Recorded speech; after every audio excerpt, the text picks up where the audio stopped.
We have made it 6 months not going to a single big box, big name, big corporate store or company. We want to just give you a positive testimony, a positive vision of what it's like to go through withdrawal, what it's like to go through inconvenience, and then come out on the other side and actually find freedom and find a little bit of localism and sovereignty from this huge, big global monopoly system. So over the last couple of years, just from people we've read, from people we've met, people we've worked with, we got really inspired and convicted to start living our lives more locally, to stop just consuming for consuming's sake, to stop living a comfortable life and start living a missional life. And being very conscious of how we're spending our money, where we're spending our money, are the places we're giving our money to aligned with our mission and values. Yeah. And, you know, a lot of people are like super bleak about the lockdowns and super bleak about the whole of last year, when actually, you know, it's been such a great filter for us. You know, the masks, as it were, have come off of who these corporations actually are. You know, these big businesses are trying to control society as if they were the government, and they're trying to control how people live, and they're trying to control your values and your lifestyle. And the way that they do it is, I mean, now it's through coercion and injecting you, or you're not allowed to access our services. But in the past, it's been through convenience and through just feeding your lusts and feeding your consumerism.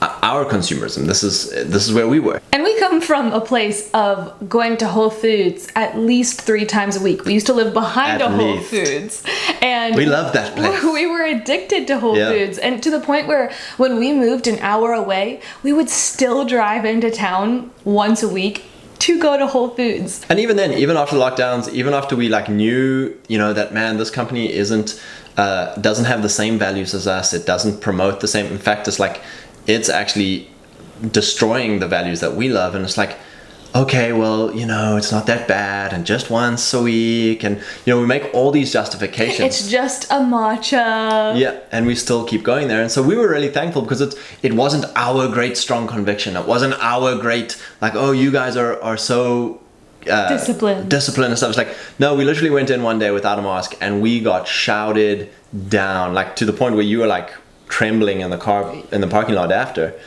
And it's like, okay, thank you, you burnt the bridge for us. So it's like, we needed that. We needed the push. You know, it's that whole thing of like, yeah, we believe in that, but not enough to... We're like, we'll stop grocery shopping there, but like, what's the harm of getting a nice, fun drink? And there was harm. Yeah. It seared our conscience. Yeah, it sears your conscience. You're still giving money to your ideological enemies, to the people who are against your way of life. And, you know, since that moment, it's like... That was last fall. It's like that company closed down and is now dead to us. You actually said to a friend. Yeah, the other day, we used to go to Whole Foods with our friends all the time back in the day, and we were with them, and I was like, oh yeah, when Whole Foods was open, we would do this. And they were like, wait, Whole Foods closed? And I didn't even realize what I said, and I was like, to us. Like, no, they're not closed. I don't know why I said when Whole Foods was open, but in our life, they are closed. Yeah, they're dead. It's not an option. And so the biggest thing that happens, that a lot of people, you know, like, oh my gosh, what'll happen if we stop shopping at Kroger? What'll happen if we stop shopping at Walmart? What'll happen if we stop going to McDonald's? If we stop going to Starbucks? What'll happen if, you know, all these things that are just a convenient, everyday part of our life? And so we have this kind of, with this both a fear of change, of like, will I make it to the other side? Like, if I don't go to Kroger, will I starve? If I don't go to Starbucks, will I ever have fun again? If I don't go to Whole Foods, will I ever be cool and experience a hip place again? It's like, yeah, you will. And, you know, your life will actually be far better from it. It takes, you know, maybe a month, couple months, whatever your kind of level of comfort was, to break through the addiction withdrawal. And it's like, once you're through it, it's like, they're literally dead to us. We don't go there. Really, for us, obviously 80-20. That's like, you're happy if you're 80% local, values aligned, Christian companies. For us, we just wanted to see if we could do it. So back in January, we were like, you know what if we went an entire year without ever shopping with Kroger? Now, Kroger is the closest grocery store that has organic food in our area. We live in a very rural area, and even Kroger is quite far from us, but it's convenient and you can get what you need in there. And we just had a massive values violations with some of the things Kroger was doing. I'm sure you could figure those things out.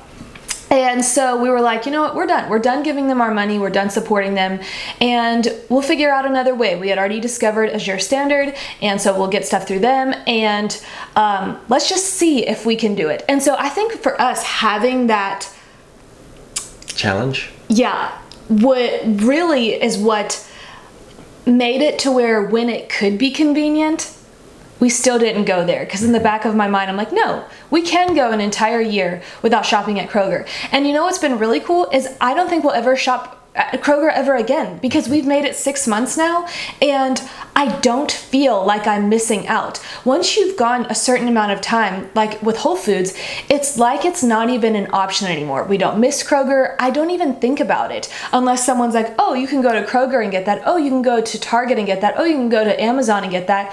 And I'm like, thank you. Like, I don't have to tell them, like, oh, I don't shop there. Like, we're not becoming vegan cyclist CrossFitters here. You don't have to go tell people that. No one knows. And that's the thing. We're not saying this of like, oh, look how good we're doing. We're saying this as it's an amazing personal challenge to yourself. And you can do it. It can be done. It can be a joy to do it. And then you have this amazing conscience of everywhere I put my money, I am putting it towards a values-aligned company. Yeah. And that might be a question of like, well, Scott, what's so bad about Kroger? What's so bad about Amazon? What's so bad about Walmart or McDonald's or Starbucks? When you spend money there, it's not a local mom and pop business where the money stays in the community, goes to a family that's in your community, goes to suppliers that are in your community. These are huge global businesses where the money gets sucked into a vertical integrator, which means the money goes to outside suppliers, outside owners, outside everything. And yes, your people might have jobs, your people might work there, but the majority of the money is going straight out into this global, a place that doesn't care, a business that doesn't care about your place and your people. If you're a mom and pop shop owner, you care about the people who work for you because they know where you live. You know where they live. Like, you can't just be this dictatorial, crazy, like HR. It's like, no, it's very real.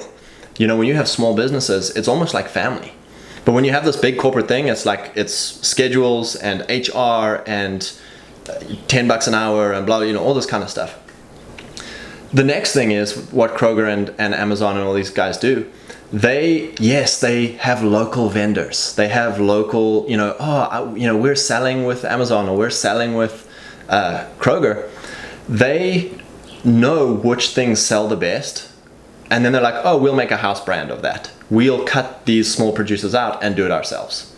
And so, yes, you might. And the upcharge that Amazon gets when you post your stuff. Yeah, you're paying for their platform.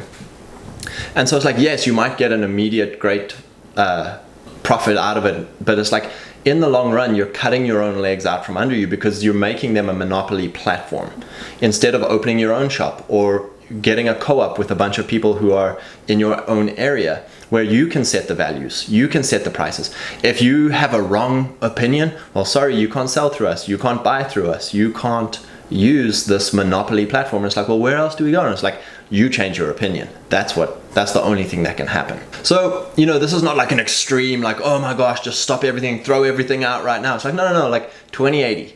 We figure out what are the 20% of things that are the most important, and you really hit on that. And then you move towards more stuff in your life. And then eventually you get to a place in your life where you're doing 80% of the stuff that is aligned with your values. And then it's like, yeah, that last 20% that you can't find anywhere else, that's fine. Like, so we have a metric that is, can we make it ourselves, grow it ourselves, produce it ourselves? If not, can we find it locally? Can we find it in our little town amongst our neighbors with people we know? If we can't, can we find it in our online tribe? The people that we love that might not be local, but we love them and we are in values alignment with them, can we get it from them? If not, then can we get it from somewhere that's a mom and pop shop, that's not a huge global corporation? If not, do we need it? If we still need it, then okay, Walmart or Kroger or Amazon or whatever you want to go and do. It's a great sliding metric just to, even if you always, right now it's just, well, the only thing I can get locally is dandelion salad in my backyard. It's like, that's a start. It's a start. And then to start just getting your mindset on what can I get locally? What can I do myself? What can we do with people that we love, that we've met through the internet? That kind of thing. So it's possible to kind of make this into a lifestyle when you do it over and over again. So many people, you'll try a new diet, you'll try a new exercise program, you'll try a new, sleep habit or whatever, and you try it once, you try it twice, and you're like, oh, it just doesn't feel comfortable. It's easier just to do it the old way. And so you go back to the old way. So that's just our encouragement to you, is like, oh my gosh, we made it through. We made it through the withdrawal. Yeah. And we really want to encourage you is give it more than a week. Give it more than a month, really, and just gradual changes. It doesn't have to be, go chuck everything out of the fridge and, become a hippie commune or whatever the meme would be. But it's like, no, like just 20/80. What little things can we start changing? And then stick with those little things. And then keep adding little things. And eventually you'll figure out, oh my gosh, we burnt the boats. We burnt the bridges. And we don't have to go back. We don't need to go back. And what's so amazing about this is this protects you from the outrage of the world. We don't see what's happening in Kroger. We don't see what's happening at Walmart. So the other day we have Chipotle gift cards that have been building up because we don't go to Chipotle. And the other day we were out, and so we had stacks of Chipotle gift cards. So we're like, let's just go. We're not, by not using these gift cards, they're making money.